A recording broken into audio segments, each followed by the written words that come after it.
The galaxy had known peace for 10,000 years. Civilizations had grown comfortable.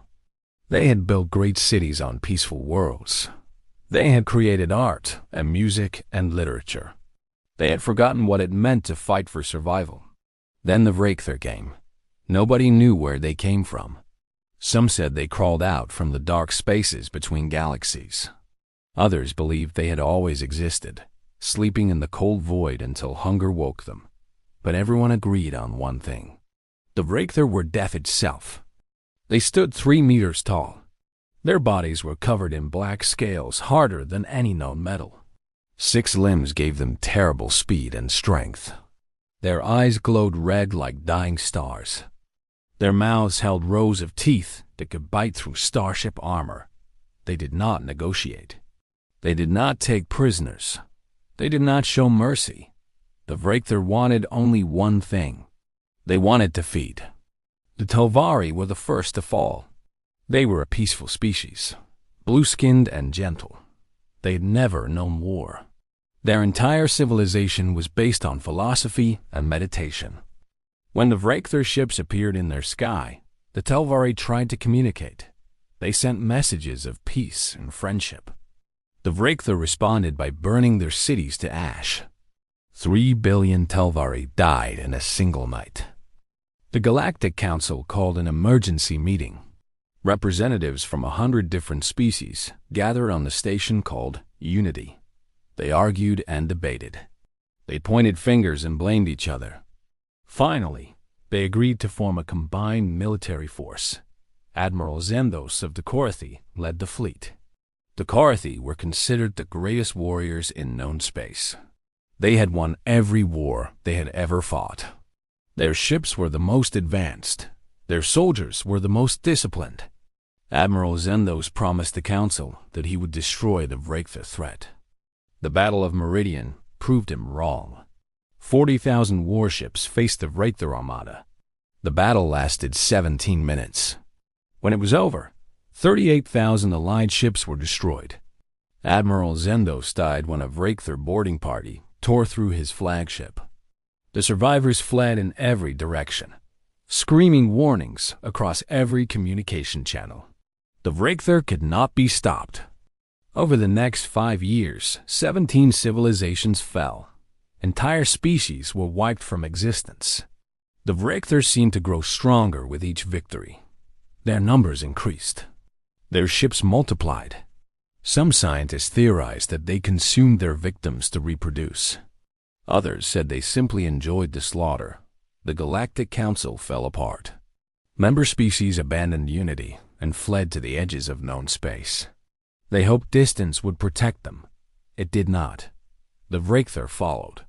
They always followed. Hope died slowly across the galaxy. Civilizations that had existed for millions of years simply gave up. Some species chose mass extinction rather than face the horror of being hunted. Parents killed their children to spare them from worse fates. Religions collapsed as prayers went unanswered. The galaxy descended into darkness. Then humanity arrived. They came from a small yellow star in an unremarkable corner of the Orion Arm. They had only recently developed faster than light travel. Their technology was primitive compared to the older civilizations. Their ships were ugly and functional. Their weapons seemed laughably weak. The Galactic Council barely noticed them at first. What could such a young species offer? They had no advanced weapons. They had no great fleets. They were soft and fragile and short-lived. They would be consumed like all the others. But the humans did something unexpected. They refused to run. Captain Sarah Chun stood on the bridge of the Earth vessel Armstrong. She was 43 years old. She had gray in her hair and scars on her face. She had spent 20 years fighting wars on Earth before the stars opened up to humanity. She looked at the reports coming from across the galaxy. She saw the death tolls. She saw the destroyed worlds. She saw species choosing extinction over resistance. She felt something the other species had forgotten how to feel. She felt angry. The human military command called a meeting on Mars. Generals and admirals from every Earth nation gathered in an underground bunker. They watched recordings of Reikther attacks. They studied the alien anatomy. They analyzed their tactics and weapons and behavior. General Marcus Webb stood before the assembled leaders. He was an old man with white hair and cold eyes. He had commanded forces in the worst conflicts Earth had ever seen. He had seen humanity at its most brutal and its most heroic. He knew what his species was capable of. "These creatures think they are predators," he said. "They have never met a species that hunts back. Earth went to war. Every factory on the planet converted to military production. Scientists worked around the clock to improve weapons and armor. Soldiers trained in conditions that would kill most other species. Humans pushed themselves beyond what should have been physically possible. The galaxy watched in confusion. What were these strange creatures doing? Did they not understand they were facing extinction? Did they not know the Reikther had never been defeated? The humans knew. They simply did not care. The first engagement happened in the Kepler system. A Reikther hunting party had cornered a refugee fleet from the Mallory species. 300,000 civilians waited to die. They had accepted their fate. They had stopped fighting. Then the human ships appeared. Captain Chen led the attack. Her fleet was smaller than the Reikther force. Her weapons were less powerful. Her ships were slower and less maneuverable. By every military calculation, she should have been destroyed in seconds. But Chen did not fight like the other species. She did not maintain safe distances. She did not follow standard tactical doctrine. She flew her ships directly into the Reikther formation. The aliens were surprised. No species had ever attacked them so aggressively. No species had ever shown such complete disregard for their own survival. They tried to adjust their tactics, but the humans were already among them. Human ships rammed Reikther vessels. Boarding parties cut through alien hulls with plasma torches and explosive charges.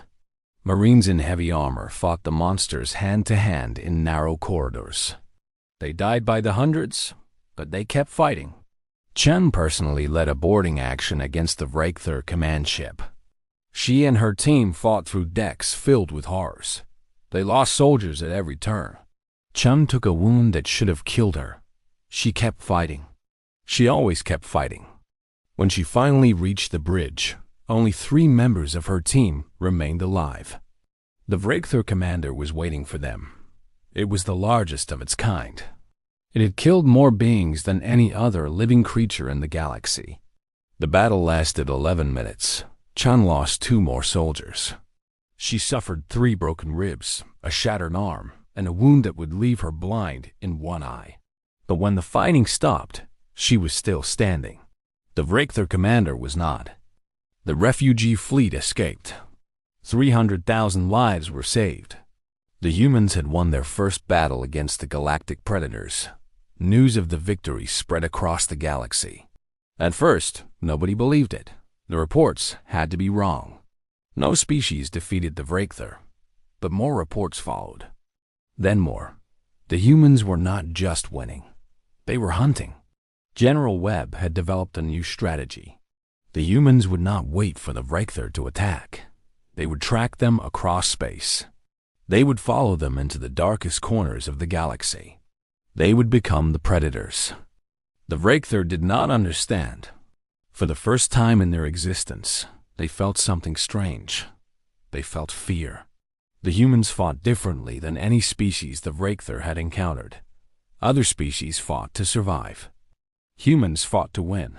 Other species tried to minimize casualties.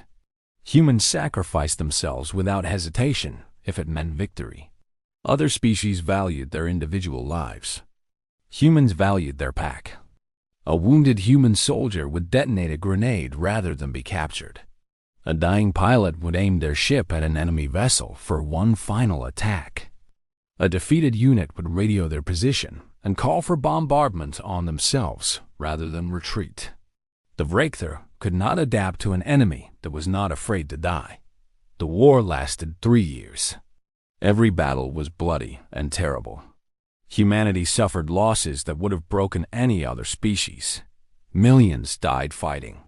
Entire colonies were destroyed. Earth itself was attacked twice. But humanity did not break. They bent. They bled. They screamed in grief and rage. And then they kept fighting. Captain Chun, now Admiral Chun, led the final assault on the Vrakther homeworld. Her fleet had been joined by survivors from a dozen different species. For the first time, the galaxy was fighting back together. The humans had shown them how. The Battle of the Dark Star lasted 3 days. The losses were catastrophic on both sides. Ships burned like stars going supernova. The void itself seemed to scream with the violence. But in the end, humanity won. The Vrakther homeworld burned. Their fleet was scattered and destroyed. The creatures that had terrorized the galaxy for a decade were finally defeated. Admiral Chun stood on the bridge of her flagship and watched the enemy world burn. She was 50 years old now. Her hair was completely gray. Her body was covered in scars. She had buried more friends than she could count. The war had cost her everything. But looking at the stars around her, she knew it'd been worth it. The galaxy would remember what humanity had done. They would remember that when every other species had given up hope, the humans had stood firm. They would remember that Earth's children had looked at the greatest predators in existence and refused to be afraid. Some species would call humanity heroes. Others would call them saviors. A few would whisper that the humans were even more frightening than the Vrakther had been. Admiral Chun did not care what they called her people. She only cared that the hunting was over. The galaxy was safe. Her soldiers could finally rest. She gave the order to withdraw. The human fleet turned toward home. Behind them, the Vrakther homeworld continued to burn. In front of them, a grateful galaxy waited. Humanity had arrived on the galactic stage covered in blood and fire. They had announced their presence by defeating the greatest threat the galaxy had ever known.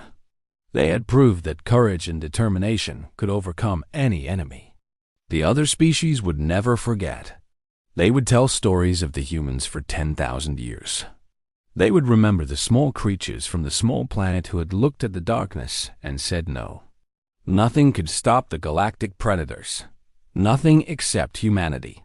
And humanity would never stop fighting.